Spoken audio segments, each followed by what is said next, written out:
పార్వతీపురం ప్రభుత్వాసుపత్రికి వెళ్లి విద్యార్థులు ఆరోగ్య పరిస్థితి అడిగి తెలుసుకున్నారు ఏఎస్ఎఫ్ఐ నాయకులు.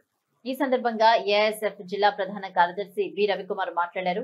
కురుపాం గిరిజన సంక్షేమ గురుకుల పాఠశాలలో మౌలిక వసతులు కల్పించడంలో ప్రభుత్వం పూర్తిగా వైఫల్యం చెందిందన్నారు.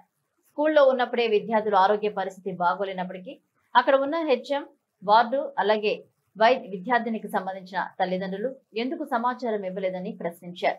సుమారుగా 85 మంది విద్యార్థులు హాస్పిటల్లో చికిత్స పొందుతున్నారంటే దీనికి నిర్లక్ష్యం ఎవరినని ప్రశ్నించారు. ఇప్పటికే విద్యార్థుల ఆరోగ్య పరిస్థితి విషమించడంతో ఈ రోజు ఉదయం సుమారుగా 20 మంది విద్యార్థులను కేజీహెచ్ కి తరలించారు. ఏఐఎస్ఎఫ్ గా ఇప్పుడు అధికారులకు ఒకటి అడుగుతా ఉన్నా, ఏదైతే గిరిజన గురుకుల ఆశ్రమ పాఠశాలలో విద్యార్థులు అనారోగ్యం బారిన పడ్డారని చెప్పేసి తల్లిదండ్రులకు కనీసం సమాచారం ఇవ్వకుండా ఈరోజు ఎంతో నిర్లక్ష్యంతో బాధ్యత రహితంగా ఉండడం ఇది హేయమైన చర్య అని చెప్పేసి ఏఎస్ఎఫ్ గా తెలియజేస్తా ఉన్నాం. ఈరోజు ఇప్పటికీ ఈ యొక్క పాఠశాలలో 2 విద్యార్థులు మృతి చెందడం కూడా జరిగింది.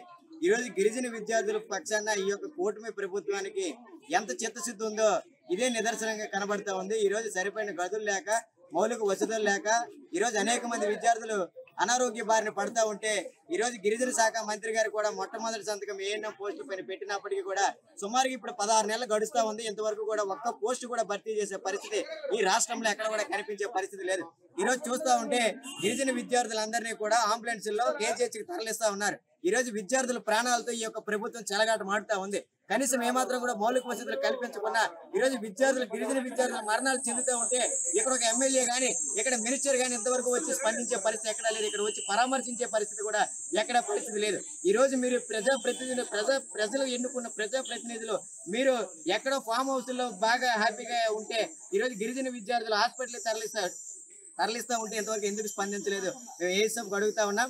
అయినా సరే ఈరోజు విద్యార్థులకు ఏం జరిగింది, అసలు ఏమైంది అనేది విద్యార్థుల తల్లిదండ్రులకి అక్కడ ఉన్న హెచ్ఎం కానీ, అక్కడ ఉన్న వార్డెన్ కానీ కనీసం స్పందించకపోవడం, ఇంతవరకు కనీసం వార్డెన్ ఎవరో హెచ్ఎం ఎవరో కూడా తెలియని పరిస్థితుల్లో ఈరోజు గిరిజన విద్యార్థుల తల్లిదండ్రులు ఉన్నారు అంటే దాన్ని ఏ కారణంగా మనం చూసుకోవాలో మనం ఒకసారి అర్థం చేసుకోవాలి.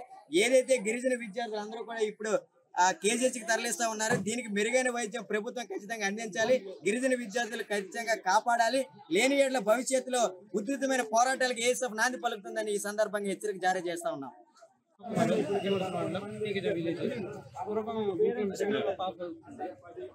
అయితే ప్రాబ్లం అయితే మా పేరెంట్స్ నుంచి లేదు, మా